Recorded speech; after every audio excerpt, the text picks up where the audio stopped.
This is the easy version of a Cantonese favorite, 豉油雞髀 soy sauce chicken drumsticks. If you don't have time to cook an entire chicken, my dad will show you a simplified version using just drumsticks to get the same flavors in a fraction of the time. Perfect for a weeknight dinner. We'll start with the aromatics to flavor the sauce. 薑咧，我就已經去洗乾淨咗㗎啦，切薑片一片片咁撇得啦。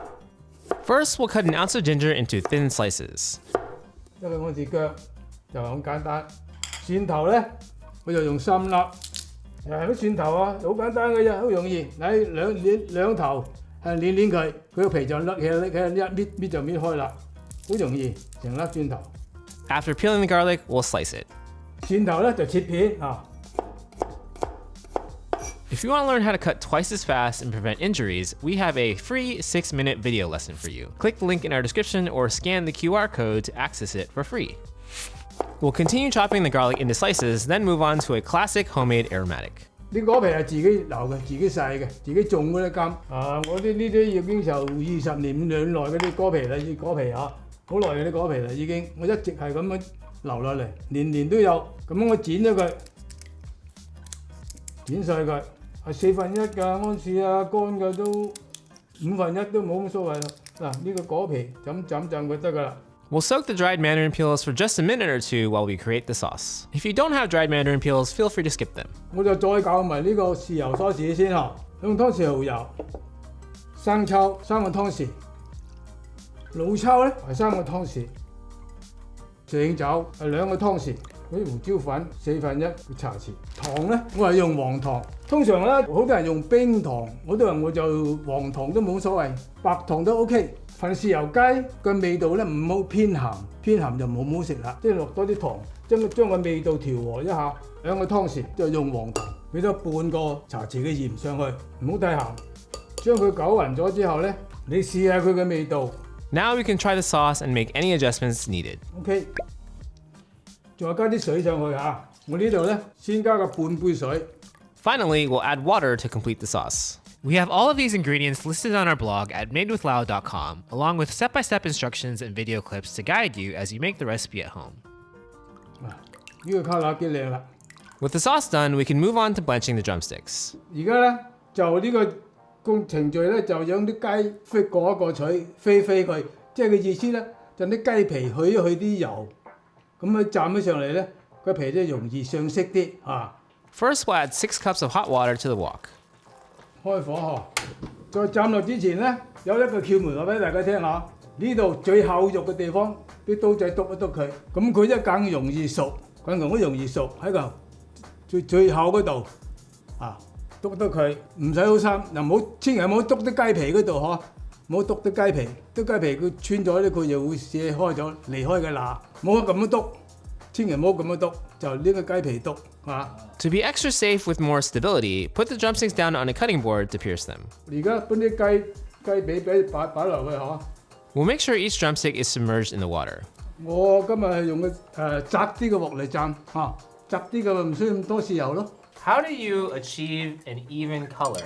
落上豉油之前咧，你用啲滾水將啲雞皮咁樣沖一次佢，滾水一係滾水咁沖啲雞皮，咁將啲雞皮去咁啲肥油，咁樣容易上色啦。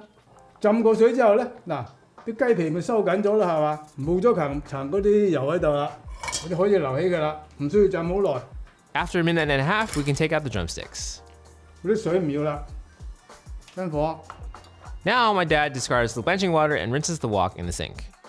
Then we'll wipe it dry to get ready to stir fry some aromatics. 而家開火，開翻大火，唔需要好熱隻鑊嚇。一個湯匙嘅油上去，將啲薑啲油煮佢。咁咧，佢啲薑經過咗熱度嘅時候咧，個薑味咧就出嚟啦。啲蒜都係一樣。We'll add both the ginger and the garlic, then stir fry to bring out the aromatic flavors for about a minute. 我呢個咧就最簡單嘅豉油雞髀啦，唔需要花椒、八角啊、桂皮啊嗰啲香料落去，啱晒啲年輕嘅朋友喺屋企嚇。After a minute, we'll add in the dried mandarin peel. 陳皮俾埋落去啦。We'll stir fry for another 30 seconds. 嗰啲香味已經出嚟啦。咁之後咧，我哋俾半杯水落去煮佢先，煮佢，煮出嗰啲薑味嗰啲，因為陳皮味啊，咁至再俾啲豉油上去。哦。Now we'll cover and let it simmer on low for 2 minutes. 咁嘅意思咧，即係將啲味料咧煲出啲味道出嚟。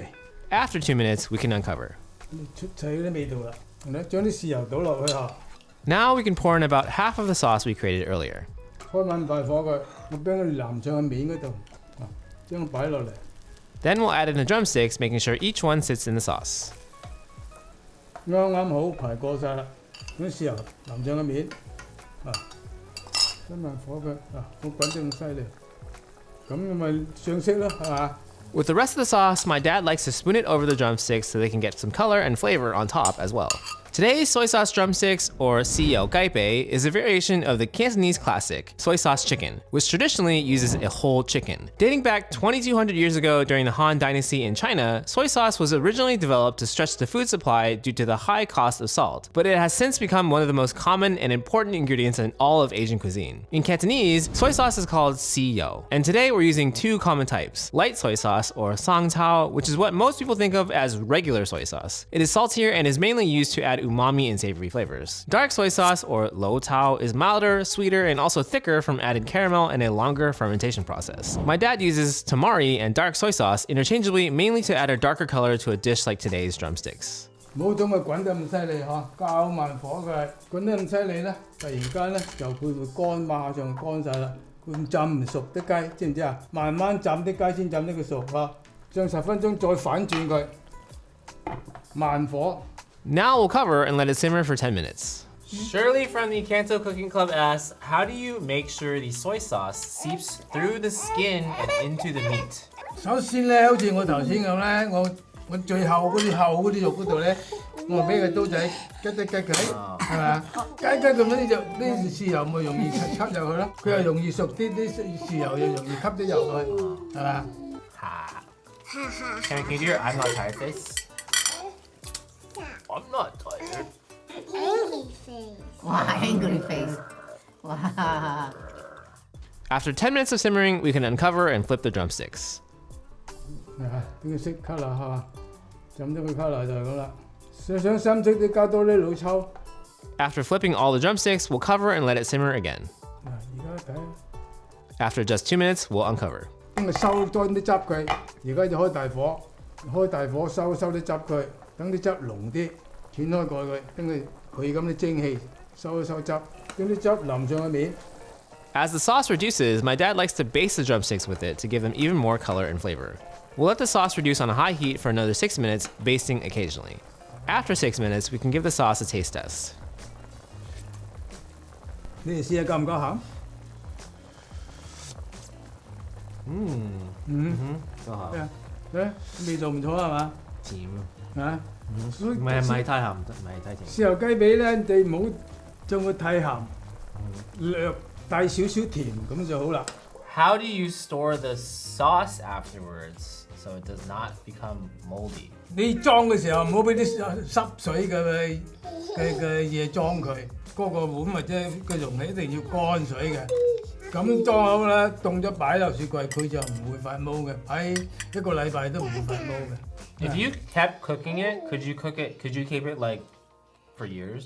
1個禮拜再1個禮拜再煮，你一煮完之後咧，你一定要煮翻滾佢。今次浸完之後咧，蒸翻滾佢先至裝，凍咗先至裝。再下次咧，你都係等佢煮翻滾佢先至裝。咁佢就唔會發毛，而且你下次再煮嘅時候，你要加翻啲生抽，加翻啲味落去先得喎。你啲肉吸晒嗰啲鹹味去啦嘛。再下次嘅時候，你咪一定要加翻啲豉油，加翻啲生抽落去，先夠味咯。